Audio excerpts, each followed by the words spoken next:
가장 중요한 것은 경제가 축소되느냐, 우리 기업이 매출이 줄어드느냐, 이것이 더 중요한 것이지 결코 AI가 대신했으니 나의 일자리가 없어지는 걸까? 이런 것이 중요하지 않다. 여러분들 혹시 더 걱정해야 될 건 뭐냐면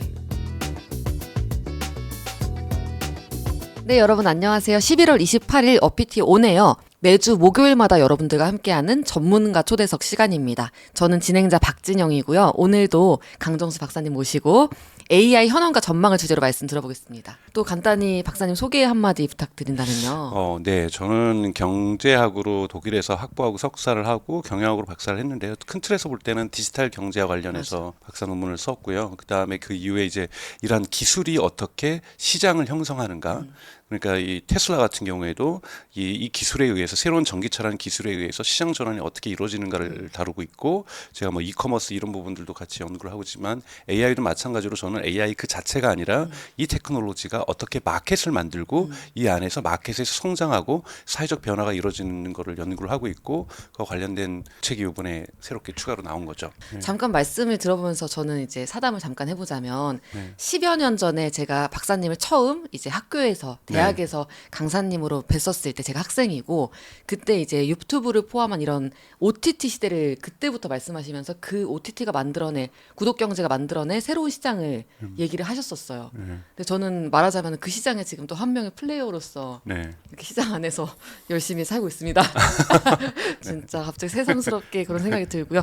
AI도 그런 또 새로운 패러다임이잖아요. 그래서 최근에 이 책을 내셨는데 책 제목이 AI 에이전트 시대 경제의 주인이 바뀐다. AI 에이전트가 일단 뭔지가 궁금해요. 그렇죠. 여러분들이 지금 쓰시고 있는 챗GPT라든지 클로드라든지 또는 구글 제미나이는 AI 챗봇이라고 볼 수 있고, 이거는 이제 1단계 AI 우리 대중 서비스라고 볼 수가 있고요. 2단계는 뭐 오픈 AI에서 내놓은 오원이라고 해서 추론 전문하는 것들이 좀 2단계 진화된 모습이라면, 3단계 진화가 보통 에이전트라고 얘기를 하는데요. 많은 사람들은 이것이 비서다 또는 집사다 또는 뭐 영화에 나왔던 자비스다 뭐 이런 얘기를 하는데, 사실 틀린 얘기는 아닙니다. 맞는 얘기인데 아직 학술적으로 에이전트를 정의한 건 없는데요. 제가 좀 정의하는 것은, 지금까지 AI는 AI가 학습된 것에 우리가 질문을 하면은 그 학습된 내용 내에서 답변을 줬었다라면, 에이전트는 도구를 사용합니다. 즉 웹사이트 가서 검색도 해보고, 그리고 부킹 사이트 가가지고 호텔을 예약한다거나 비행기표를 구매를 한다든지 뭐 이런 식의, 또는 검색을 또 어떻게 해본다든지 해서 다른 도구, 즉 소프트웨어 또는 데이터베이스를 활용한다든지, 그래서 인간이 이미 만들어 놓은 수많은 소프트웨어를 중심으로 하는 도구들을 활용해서 AI가 능력이 증폭이 되는 거죠. 그러니까 예를 들자면 여러분도 챗GPT에도 물어봐서 오사카 203일 여행 계획을 일정을 짜줘 하면은 지금 챗GPT도 잘 짜줘요. 그런데 실제로 거기 갈 수 있도록 비행기표나 호텔 다 예약하고, 내가 다 해야 되잖아요. 박물관 예약하고 거기 음식 식당 다 예약하고 이거 다 해줘. 그럼 다 해줍니다. 에이전트는 즉 그 전에 AI는 이러한 계획에 대해서 의견을 줄 뿐이었다라면, 에이전트는 그 의견에 맞춰서 실행을 해서 저의 예산설에 맞춰서, 제가 호텔은 예를 들면 별 3개 정도를 좋아한다라면은 또는 제가 라면은 좋아하지 않고 뭐 가드닝에 가서 녹차를 마시는 걸 좋아한다면 오사카에서 그 저의 취향에 맞춰서 일정을 짜면서 실제로 그곳에 들어가서 웹사이트에서 예약 기능이 있다라고 한다라면, 없으면 어쩔 수 없는데 진짜로 예약도 하고요. 심지어는 레스토랑을 예약을 하려고 했는데 레스토랑이 이미 풀 부킹이 됐어요. 예약을 못 한 거예요. 그러면 그래도 제가 룰랄라 오사카 가고 있는데 연락이 와요. 에이전트한테서. 거기 한 명이 빠져가지고 손님이 자리가 하나 비었는데 추가 예약을 할까요? 라고 에이전트가 물어봅니다. 그래서 이렇게 마인드 트립이라고 요즘 인기가 있는데, 여행 에이전트 이런 부분들도 있고요. 요즘 여러분 혹시 블랙 프라이데이 때 할인받기 위해서 혹시 아마존을 이용해 보셨는지를 잘 모르겠어요. 요즘 아마존 이용을 하기 시작하면은 AI 에이전트, 쇼핑 에이전트라고 얘기해요. 얘가 챗봇처럼 생기긴 했었지만 에이전트가 달라붙어가지고 계속해서 구매하는 것에 대해서 혹시 이거에서 의견도 주고, 혹시 이러한 기준으로 살려고 했다라면은 다른 기준으로 그냥 이렇게 연관 상품만 보여주는 것이 아니라 대화하면서 이걸 요즘 AI 커머스라고도 얘기를 합니다. 이런 부분들도 에이전트라고 볼 수도 있고, AI 검색도 에이전트라고 할 수 있다. 뭐 이렇게 보면서 도구를 사용하는 AI. 지금까지는 챗GPT를 통해서 뭔가 뭐 여행 계획 짜줘라고 해도 막 알려주면 좋은 의견 고마워.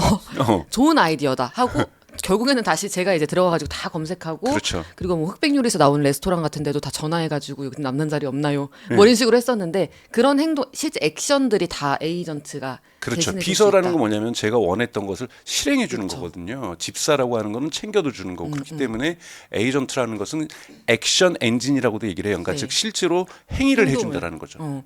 그러면 저희가 나중에 점점 고도화가 되면 약간 질문이 구체적이어야 지금 답변 나오는 경향성이 있잖아요. 네. 질문을 원래 진짜 실제 인간 비서는 질문을 툭 던져서 정확하게 지시를 내리지 않아도 행간을 읽어서 네. 행동을 하기도 하는데 그런 것도 AI가 가능할까요? 그렇죠. 그래서 아마존에서 추가하는 건 뭐냐면 지금 이 러퍼스라는 지금 AI 그 에이전트를 쇼핑 에이전트를 선보이고 있는데 이 러퍼스가 가까운 미래에 그러니까 즉 내년 정도 될 건데 예를 들면은 진짜 저 한 가깝네요. 번도 캠핑을 안 가봤는데 캠핑 약속이 잡힌 거예요. 그리고 캠핑 뭔가를 사가야 돼요. 근데 다 몰라. 몰라. 그쵸? 그럼 네가 좀 알아봐주면 아 이 사람이 초짜구나. 초짜에 맞는 수준에서 너무 고가의 장비가 아니라 요번에 요 정도로 한번 테스트해 보는 게 어떻겠어요? 그러면 그런 게 좋을 것 같아. 그러면은 지금 집에 있는 물건 중에서 혹시 이거 있나요? 그러면 그거 없다고 얘기하면 그럼 제가 다 사가지고 그냥 배송 시켜 놓을게요. 아. 그럼 내일 아침엔 다 도착할 거예요. 걱정하지 마 이런 식으로. 이런 식으로 이제 제가 어떤 상태인지에 대해서 알고 있기 때문에 캠핑을 간다 그러면은 캠핑에 맞는 거 근데 혹시 혼자 다 준비하셔야 돼요? 먹을 것도 준비하셔야 돼요? 이렇게 대화를 항해서 물어보면서 저의 상태를 알게 되면 먹을 거는 친구가 준비해 갖고 오고 있고 이건 장비만 준비해 갖고 가시면 되는구나. 그러면 장비는 다 사주는 거죠. 그리고 예를 들자면 또 메타가 또 하려고 하는 것 중에는 뭐가 있냐면 우리가 포스에서 이 자영업 하시는 분들, 식당 하시는 분들에서 거기서부터 계산되잖아요. 네네네. 그럼 이런 거에서부터 해가지고 세무사까지 하는 역할까지 어. 메타는 우리의 광고주만 된다라는 조건을 달고 인스타그램과 페이스북과 왓츠앱에서 광고를 하게 되면은 여러분들의 그런 업무들 다 그리고 도와줄게. 다 도와줄게. 그걸로 에이전트로 도와줄 거고 여러분들의 CS 고객 응대를 해야 되는데 그걸 위해서 사람을 고용할 필요 없고 우리가 여러분들의 업무를 파악을 해서 CS도 해줄 거고 당연히 광고를 해주면 좋고 뭐 이러면서 당신은 제품만 만들고 예산만 있으면 물건을 파는 거에서부터 고객 응대와 그리고 세무사와 회계 처리까지 우리가 다 해주는 에이전트를 무상으로 공급하겠다. 이것이 지금 메타의 계획인 거고 그래서 지난주에 메타에서는 이런 걸 잘 만드는 기업이 세일즈포스라고 미국에 네네, 대단히 그쵸. 있습니다. 슬랙 세일즈포스에서 AI 담당 사장을 네. 영입을 했어요. 오. 그래서 메타에게는 그러한 에이전트 이런 나가면서 요즘 실리콘밸리에 있는 기업들이 드디어 AI 경제가 이 AI 에이전트에 의해서 다양한 서비스로 나아갈 수 있다고 얘기를 하고 있습니다. 아, 그러면 또 하나 추가적으로 좀 여쭤보고 싶은 게 투자나 재테크 측면에서도 네. 초짜인 사람들이 굉장히 많잖아요. 좀 업비티도 그런 분들에게 좀 도움이 되고자 시작을 했었고 근데 이런 분들도 뭐부터 어떻게 해야 될지 아예 질문 자체가 막 틀렸거나 막연한 분들이 계시는데 이런 것도 도와주는 AI 에이전트가 생길 수 있겠네요. 딥시크라고 하는 서비스도 그렇고 그것도 그러니까 이 추론 전문이거든요. 제가 예산을 갖다가 한 달에 얼마를 저축할 수 있는데 이러면 업비트가 존재감이 없어지는 건가? 아니요. 제가 한 달에 예를 들자면 100만 원을 저축할 수 네. 있고 저는 이 정도의 투자 성향을 갖고 있는데 저의 투자 계획을 좀 짜주세요 하면은 한 40초 내지 1분을 생각한 다음에 네. 정확하게 답변을 줍니다. 꽤 그래도 생각을 하네요. 네네. 그래서 추론을 오원은 해서. 주로 그런 추론 전문이니까 이렇게 하면서 저희가 좀 얘기를 하면서 나는 이런 부분 투자하기 싫은데라고 하면은 이야기도 해주고 이제는 검색 기능까지 있어서 투자 포트폴리오에 대한 전략 같은 경우 또는 뭐 월별 얼마씩 저축하듯이 투자하는 것이 어떠한 리스크가 있는지 어떠한 장점이 있는지 이런 얘기를 해주면서 그것도 가능하면은 며칠 날 또 뭐 요즘 환율 같은 거를 고려했을 때는 어떻게 해라 뭐 이런 식으로 모든 얘기들을 요즘은 AI들이 다 해주죠. 근데 문제 이거는 그냥 답변이에요. 문제 요즘 나아가는 것은 미국 같은 경우에는 예를 들면은 파이낸스 에이전트도 있고 보험 에이전트도 있어요. 네. 그래서 아예 보험과 관련된 업무 처리를 하는 것도 있고 파이낸스 같은 경우도 그것에 맞춰서 투자도 해주긴 하는데 아직까지는 이거는 조금은 돈이 걸린 일이기 때문에 제한적으로 큰 그 모건 스탠리라든지 골드만삭스라든지 이러한 큰 IB 은행에서 네. VIP용으로만 테스트하고 있기 때문에 그것은 좀 대중화될 때까지는 시간이 좀 걸린다. 하지만 이미 미국 같은 경우에는 레갈 에이전트 법률 서비스죠. 법률 서비스는 크게 두 가지인데요. 하나는 로펌 회사들을 도와주는 법률 에이전트가 있고요. 네. 하나는 특히 가처분 소득이 낮은 사람들의 상해 보험을 상담해주는 변호사가 있어요. 굉장히 좀 타깃이 명확하네요. 네, 그래서 대단히 저렴합니다. 예를 들면 네. 교통사고가 당했다든지 또는 누구하고 충돌이 있다든지 싸움이 있었다든지 뭐 어디에 부닥쳤다든지 이렇게 했을 때 상해 요청을 하게 될 때 이 변호사가 AI 변호사가 매우 저가로 그래서 누구든지 변호사를 가지고서 누군가 대화할 수 있게끔 만들어주는 서비스가 지금 미국에서 시작이 됐고요. 네. 이런 또는 뭐 교사들 그러니까 교육에서 보통 우리가 교육과 관련된 AI의 어떤 역할들도 얘기하는데 사실은 교사들의 업무들이 엄청나게 많거든요. 그렇죠. 행정적인 것도 엄청 많고요. 그렇죠. 그 잡무를 처리해주는 교사 에이전트가 브라질에서 시작이 됐는데 벌써 쓰고 있는 교사가 40만 명. 와. 그러니까 이런 서비스들부터 시작해서 지금 세계 곳곳에서 이제 AI의 다음 단계로 나아가면서 에이전트들이 이런 것을 에이전트를 갖고 있는 걸 굳이 또 어렵게 에이전트라고 얘기하지 않고 AI 서비스라고 얘기하죠. 이런 그쵸. AI 서비스들이 쏟아져 나오기 시작하고 있다고 볼 수 있습니다. 그래서 이렇게 사례들을 많이 말씀을 해주셨는데 저희 세대가 이 공장 현 30대라고 친다면은 저희가 겪었던 최초의 혁신적인 어떤 경험들은 스마트폰 교체 때 있었잖아요. 스마트폰 혁신 때. 그래서 AI도 그렇게 많은 것들을 바꾸게 될지 어떤 변화가 있을지 그러니까 궁금해요. 지금까지 여러분들이 이제 AI 관련된 투자를 한다면 대표적으로 엔비디아를 투자를 한다든지 네. 그리고 사실은 M7 이런 부분들이 대단히 2년 동안 많이 증폭됐는데 AI에 의해서 많이 주가가 올랐죠. 마이크로소프트라든지 구글 갖고 있는 알파벳이라든지 메타라든지 잘 담고 아마존 있습니다. 다 이런 부분들이 다 AI 드리븐 맞아요. AI에 의해서 주가가 올라갔던 부분들이 분명히 하고 있죠. 근데 이런 전체 기업들은 지금까지 말씀드렸던 것은 크게 볼 때 AI 인프라 기업이라고 볼 수가 있습니다. 즉 가장 밑에 레이어에는 하드웨어인 GPU를 만드는 엔비디아가 존재하는 거고 한국으로 치면 SK 하이닉스가 존재하는 거고 이 칩을 받아가지고 데이터 센터를 만들고 있는 것이 아마존, 마이크로소프트, 구글이 될 거고요. 이 데이터 센터 위에서 LLM 거대 언어 모델을 학습시키고 있는 대형 오픈 AI라든지 이런 엔트로픽이라든지 이런 기업들이 전체적으로 인프라스트럭처를 만드는 거고요. 네. 이 인프라스트럭처는 말씀하셨던 스마트폰으로 비하면 하드웨어에는 아이폰이나 갤럭시 폰을 얘기할 수 있어요. 틱톡이 되지 않고 쿠팡이 되지 않고 카카오톡이 되지 않고 유튜브이 되지 않는 스마트폰을 살 의향은 없죠. 아무도 없죠. 깡통이죠. 그렇죠. 깡통이죠. 그렇기 때문에 결국은 이 위에서 작동하는 서비스들이 가치가 나에게 그리고 개인에게 모두에게 도움이 돼야 됩니다. 처음에 2007년에 아이폰이 나왔지만 아이폰이 본격적으로 시작한 것은 2008년에 앱스토어가 처음 나왔고 앱스토어에 앱들이 좀 쌓이기 시작하면서 그것이 어느 정도까지 쌓이는데 시간이 걸렸냐면 2012년부터 본격적으로 아이폰과 갤럭시가 판매되기 시작합니다. 즉 어떤 AI 서비스를 쓸 것인가, 어떤 AI 비서를 가지고서 내 삶의 편함을 만들어낼 것인가, 내 업무의 효율성들을 높여낼 것인가, 이것이 사실은 우리가 AI 때문에 느낄 수 있는 부가가치고 네. 뭔가 우리가 스마트폰을 쓰는 가치인 것처럼 여러분들의 LLM도 있다고 해서 많이 써보시긴 하지만 네. 업무에 많이 도움되긴 하지만 이것이 나의 금융을 바꿀까요? 그쵸. 내가 미디어 소비를 하는 걸 바꿀까요? 쇼핑하는 걸 바꿀까요? 여행하는 걸 바꿀까요? 검색하는 걸 바꿀까요?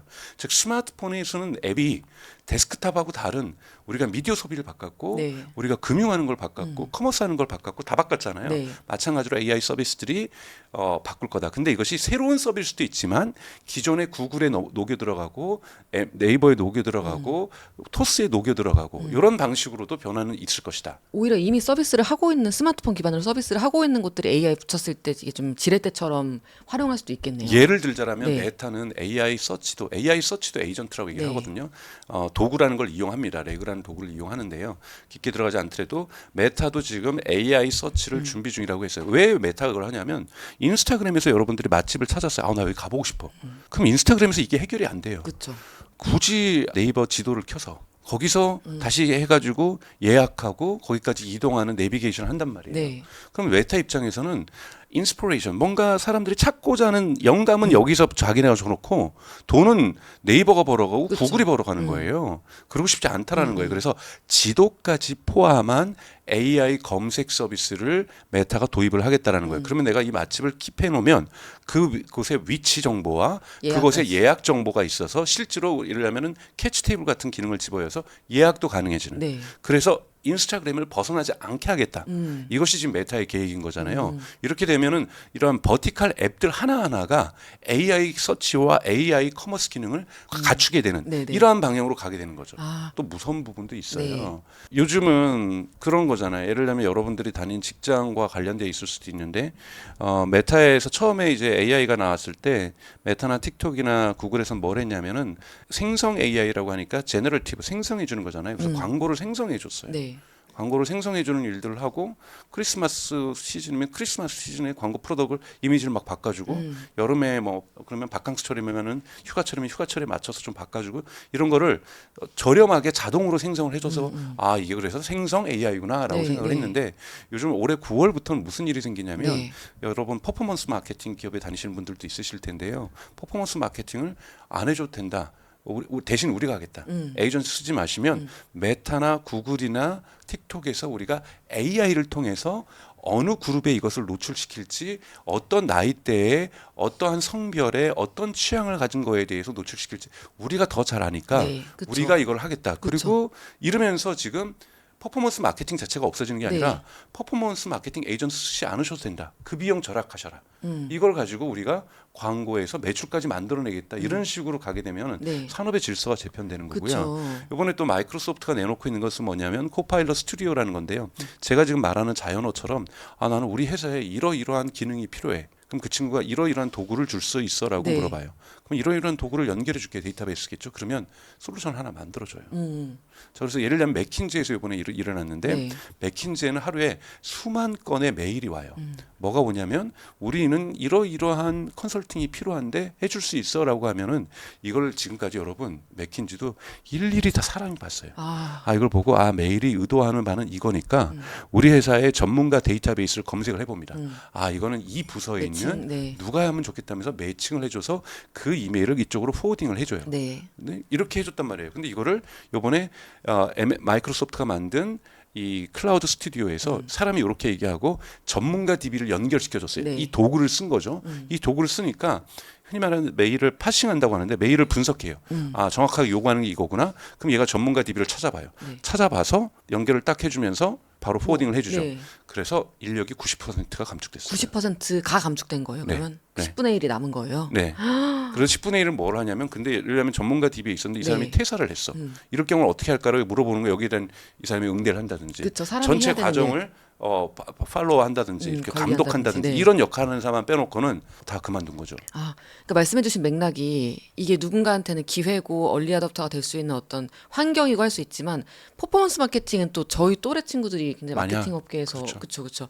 왜냐면 2010년대에 취직한 친구들이 많이 있기 때문에 그때 막 메타 광고 뜨고 인스타 네. 광고 뜨고 할 때 포포마라고 해서 퍼포먼스 마케팅으로 많이 취업을 했는데 이런 그런 직업들도 직군들도 많이 사라질 수 있을까요? 그렇죠. 많이 사라질 수 있습니다. 많이 그러니까 흔히 말해서 그러니까 이게 정점에 도달했다 볼 수 있죠. 더 이상 확장되기는 어렵다. 왜냐하면 이 부분에 있어서 아직까지는 메타나 지금 9월 달부터 시작해서 몇 개월 안 됐기 때문에 2달밖에 안 됐기 때문에 여기 좀 불만이 있는 사람들도 좀 있어요. 네. 그런데 이제 점점 좋아지잖아요. 점점 좋아지기 때문에 빠른 속도로 빨리 대체해 나갈 거라고 보는 거고 에이전시 같은 경우에도 좀 다른 출구를 좀 찾아야 되는 거죠. 네.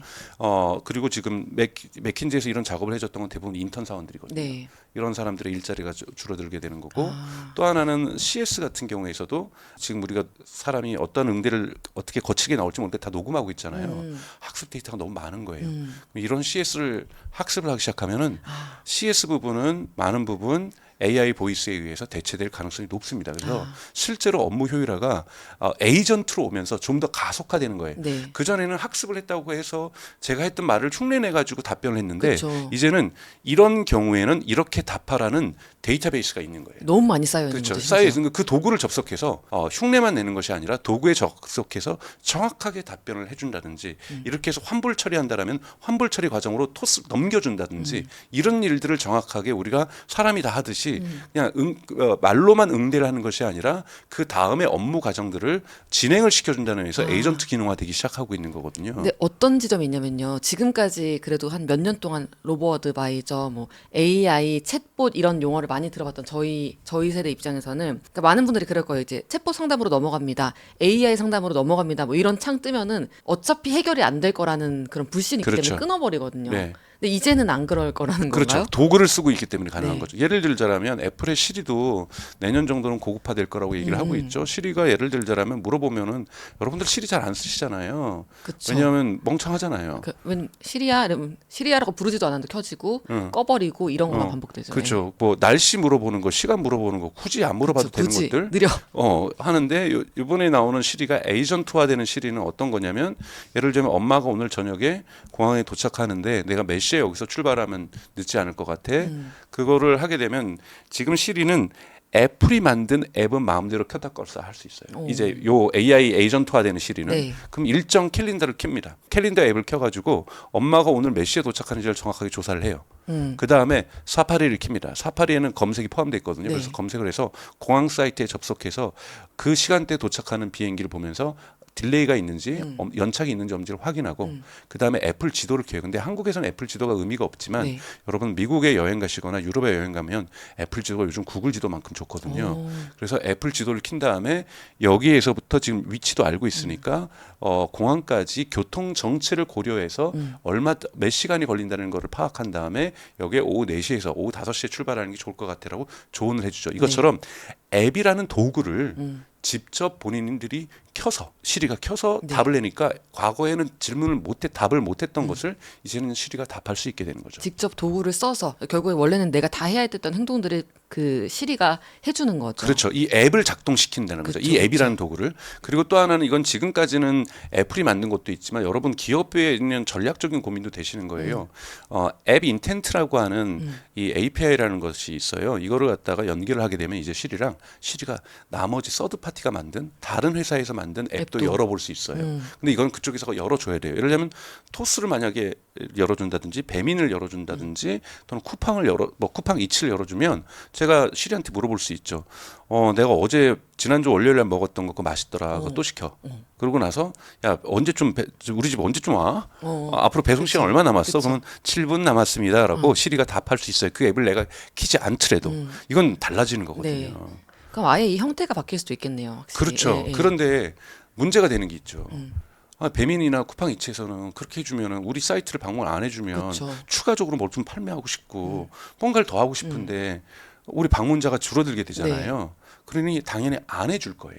초반에는 안 해줄 겁니다. 네. 지금도 해줄 수 있는데 안 해주고 있거든요. 네. 근데 해줄 기업이 있죠. 3위 업체들은 해볼 수 있죠. 아, 그쵸. 3위 업체들은 우리가 이런 게임 시어리에서 이런 3위 업체들이 여기서 행동에 들어가게 되면 네. 갑자기 사람들이 3위 업체가 괜찮은데 이쪽을 쓰게 되면 1, 2 업체가 이거에 대한 압박을 받게 되고 네.